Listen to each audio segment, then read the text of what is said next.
And we are back. आगे के questions देखेंगे। 2017 के क्वेश्चंस कर रहे थे। अगर आप न्यू हैं इस चैनल पे तो प्रीवियस वीडियोस देख लें, आप 60th क्वेश्चन तक देख लें, तब यहाँ पे आए तो ज़्यादा बेहतर होगा। कंप्लीशन का सेंस आना चाहिए, है ना, बीच से स्टार्ट नहीं करना है हमें। तो 61st क्वेश्चन से आज देखेंगे, 10 क्वेश्चंस कवर करेंगे। क्वेश्चन बोल रहा है with reference to national skill qualification framework which of the statement given below is or are correct. ठीक है, स्टेटमेंट 1 देखिए, under NSQF a learner can acquire the certification for competency only through formal learning. देखिए statement, अगर आपको national skill qualification framework के बारे में नहीं भी पता है, आप स्टेटमेंट पढ़ें। ओनली थ्रू फॉर्मल लर्निंग क्या कह रहा है, इतना बड़ा मतलब अगर स्किल क्वालिफिकेशन के लिए बात की जा रही है तो इनफॉर्मल लर्निंग भी इंक्लूड हो सकती है इन सम फॉर्म, किसी और फॉर्म में। तो कोई भी चीज़ को ओनली कैसे कहा जा सकता है। ठीक है, मैं यहाँ पे आपको कंटेंट रटवाने नहीं आई हूँ, मैं आपको बस ये बता रही हूँ कि आप वहाँ पे किस तरह क्वेश्चन को अप्रोच करेंगे, आपकी अंडरस्टैंडिंग, कॉमन सेंस वहाँ पे आप किस तरह लगाएंगे। सेकेंड स्टेटमेंट देखिए, an outcome expected from the implementation of NSQF is the mobility between vocational and general education. Basically एक मिडिल पाथ के रूप में इसे देखा गया है। स्किल डेवलपमेंट की बात की जा रही है, चाहे वो किसी भी तरीके से हो। इस फ्रेमवर्क की बात करूँ तो ये 2013 में स्टार्ट किया गया। आप इसका लॉजिक समझ गए होंगे। यहाँ पे फॉर्मल इनफॉर्मल एजुकेशन कैसे मिल रही है, एजुकेशन ये मायने नहीं रखता है। स्किलफुल है कि नहीं स्टूडेंट एजुकेटेड किस लेवल पे है, ये चेक करता है फ्रेमवर्क। तो इसका आंसर बी हो जाता है। करेक्ट पूछ रहा था, फर्स्ट हमारा रॉन्ग है। ठीक है, नेक्स्ट देखते हैं। मॉडर्न हिस्ट्री से very factual and easy question. Dyarchy क्या होता है? In the context of Indian history the principle of dyarchy refers to. Answer is D. The division of subjects delegated to provinces into 2 categories. Dyarchy के बारे में बताऊं तो ये government of India act 1999 को इस्टेब्लिश हुआ। इस सिस्टम में क्या होता था, जो सारे सब्जेक्ट्स होते थे उसे डिवाइड कर दिया गया था रिजर्व लिस्ट और ट्रांसफर्ड लिस्ट में। तो रिजर्व लिस्ट में सुप्रीमेसी गवर्नर की होती थी। देखिए मॉडर्न का ये नॉर्मल सा क्वेश्चन है, इसमें कुछ डिबेट करने लायक है नहीं। अगर आपको कोई स्पेसिफिक डाउट हो तो आप कमेंट करके बता सकते हैं। तो अगर उसमें वीडियो जैसे बनाना हो तो मैं बना सकती हूँ। कुछ क्रोनोलॉजी पे अगर आपको डाउट हो तो उस पर हम लोग बात कर सकते हैं। ठीक है, नेक्स्ट देखते हैं। Consider the following statement in respect of national career service. National career service के बारे में पूछ रहे हैं। First statement, national career service is initiative of department of personnel and training government of India. Factual statement. Second is national career service has been launched in a mission mode to improve the employment opportunity to uneducated youth of country। देखिए आपको एक एक word बहुत ध्यान से पढ़ना है। वहाँ पे यहाँ पे अनएजुकेटेड लिखा है, यहाँ पे करियर। अनएजुकेटेड लोगों को पहले तो एजुकेशन देंगे ना, तब ना करियर बनेगा। ठीक है, तो ये स्टेटमेंट रॉन्ग हो जाता है सेकंड वाला। आपकी देखिए यहाँ पे नॉलेज नहीं है, आपकी अलर्टनेस देख रहा है वो क्वेश्चन। फर्स्ट स्टेटमेंट की बात करूँ तो नेशनल करियर सर्विस ये ministry of labour and employment के अंतर्गत आता है। ठीक है, जो यहाँ पे department of personnel and training दिया हुआ है ये ministry of personnel public grievance and pensions के अंतर्गत आती है। तो फर्स्ट भी रॉन्ग हो जाता है, आंसर हो जाता है इसका डी। नेक्स्ट देखते हैं। विच of the following statement best describe the term scheme for sustainable restructuring of stressed asset. ये तभी बहुत न्यूज में था, बहुत ईजी है ये क्वेश्चन। आंसर इसका B. It is a scheme of RBI for reworking the financial structure of big corporate entities facing genuine difficulties. जो स्ट्रेस्ड एसेट या NPAs हम लोग कहें, उसको डील करने के लिए RBI के द्वारा ये स्कीम चलाई गई थी। बेसिकली जो भी डेब्ट प्रॉब्लम कॉर्पोरेट इंडस्ट्री फेस कर रही है उसकी सॉल्यूशन देखने की बात की गई थी। ठीक है, क्या क्या हो सकता है ताकि जो लेंडर है उसको भी उसके पैसे वापस मिल जाए, चाहे वो रीफाइनेंसिंग के थ्रू हो या नेगोशिएशन के थ्रू हो। आंसर इसका बी। नेक्स्ट देखते हैं। Consider the following statement. First statement बोल रहा है climate and clean air coalition CCAC to reduce short lived climate pollutants is unique initiative of G20। First वाला फैक्चुअल है। सेकेंड स्टेटमेंट देखिए, CCAC focuses on methane, black carbon and हाइड्रोफ्लोरोकार्बन्स।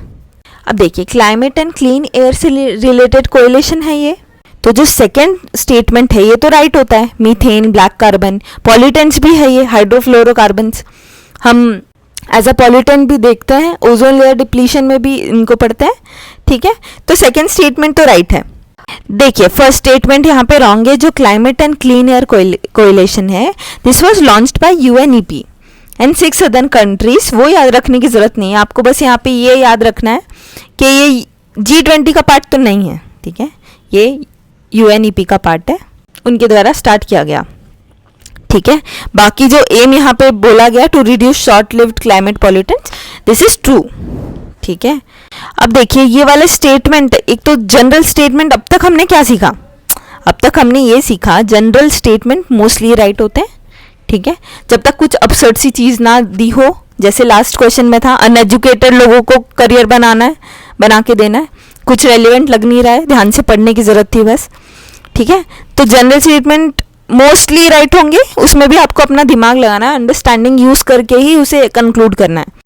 और factual statement में हमने ये देखा कि हमको बेसिक नॉलेज तो होना चाहिए, ठीक है, कि हम गलत जो स्टेटमेंट है वो पकड़ पाएँ, ठीक है, वरना तो गैसिंग ही हो जाती, 50-50 पे खेलना है आपको फिर, ठीक है। नेक्स्ट देखते हैं,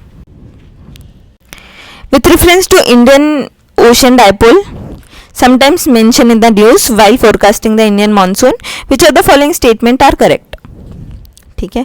आईओडी फेनोमेना के बारे में पूछ रहा है, बहुत ही बेसिक ज्योग्राफी का कॉन्सेप्ट है।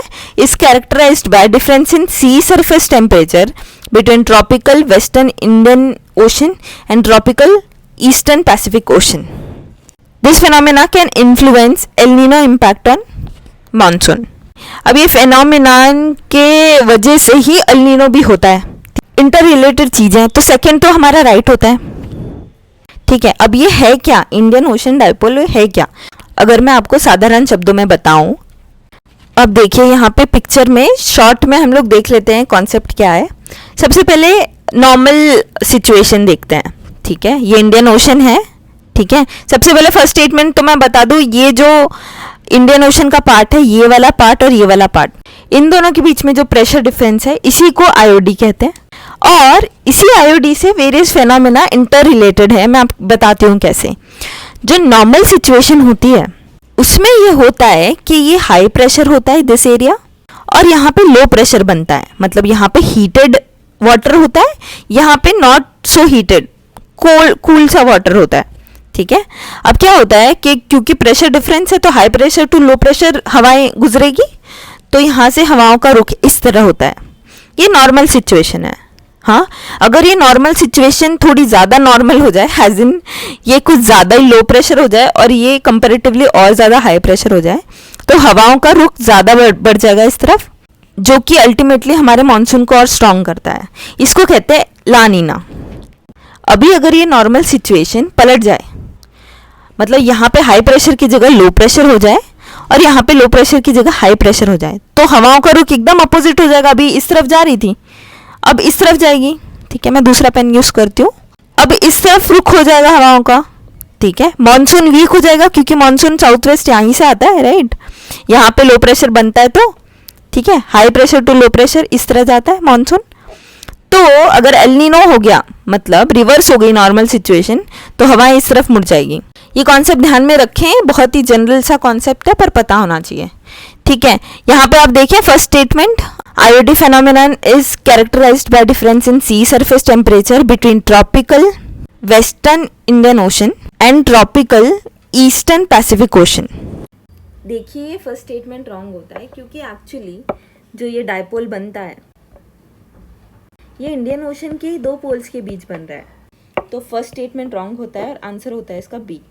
नेक्स्ट देखें, if you want to see gharials, पहले भी क्वेश्चन आ चुका है। In their natural habitat which one of the following is best place to visit? Chambal river, factual चीज़ है, घड़ियाल के बारे में पढ़ेंगे तो आप पढ़ लेंगे, ठीक है। आगे बढ़ते हैं। 68th क्वेश्चन देखिए, consider the following in respect of Indian ocean naval symposium. First statement बोल रहा है inaugural ions was held in India in 2015 under chairmanship of Indian Navy. IONS is voluntary initiative that seeks to increase maritime cooperation among navies of littoral state of the Indian Ocean region. Second statement general है, right consider करें। देखिए जो first statement है ये inaugural actually 2008 को हुआ था, ठीक है, दिल्ली द्वारा ही हेल्ड किया गया था, इंडिया द्वारा, ठीक है। फर्स्ट स्टेटमेंट रॉन्ग है यहाँ पे, तो यहाँ पे आंसर हो जाएगा बी ओनली, 2 ओनली, ठीक है। नेक्स्ट देखते हैं, the painting of Bodhisattva Padmapani is the most famous of illustrated painting at. बहुत ही इजी क्वेश्चन था ये, ठीक है। अजंता में ये पेंटिंग पाई गई है बोधिसत्व पद्मा पानी की। आप अगर एनसीईआरटी पढ़े फाइन आर्ट्स की, एक पूरे पेज में इनकी पेंटिंग दी हुई है, यही क्वेश्चन आ गया, ठीक है। तो आप एनसीईआरटी पढ़ें तो ये फैक्ट्स वगैरह अच्छे से ध्यान में रखें, खासकर पिक्चर्स वगैरह, तो कभी भी क्लिक हो सकता है ना।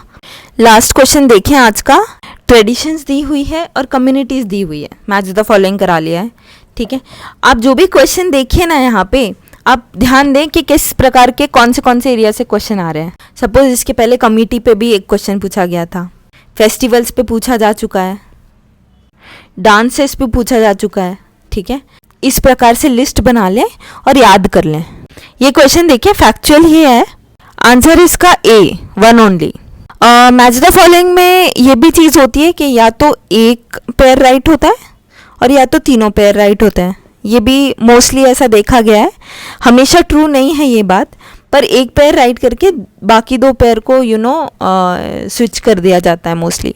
चालीहा साहिब फेस्टिवल सिंधीस के द्वारा, तो नाम से भी शायद आप गेस कर पाएँ, लेकिन मेरे ख्याल से आपको याद रहना चाहिए तो बेटर रहता है। इसके अलावा जो सी ऑप्शन है ये वारी वरकारी, महाराष्ट्र का ये ट्रेडिशन है विठोबा भगवान के लिए। तो 3 भी यहाँ पे, संथाल्स तो रॉन्ग होता है, संथाल सेंट्रल इंडिया में पाए जाते हैं, तो आप गेस कर सकते हैं, ठीक है। 3 रॉन्ग होता है तो यहाँ पे बी और सी तो कट हो जाता है। इस तरह भी सोच सकते हैं आप, नन नहीं होता है मोस्टली आंसर, और यहाँ पे नाम से ही थोड़ा जाहिर है, तो इस प्रकार से भी आप सोच सकते हैं, ठीक है। फिर आज के लिए इतना ही रखते हैं। नेक्स्ट हम लोग 71 से स्टार्ट करेंगे फिर से, और पढ़ते रहें ध्यान से। इन वीडियोस के नोटिफिकेशन चाहिए तो सब्सक्राइब कर लीजिए चैनल को, बेल आइकन भी प्रेस कीजिए, तभी नोटिफिकेशन मिलेंगे आपको, और लाइक कीजिए वीडियो को। Thank you so much.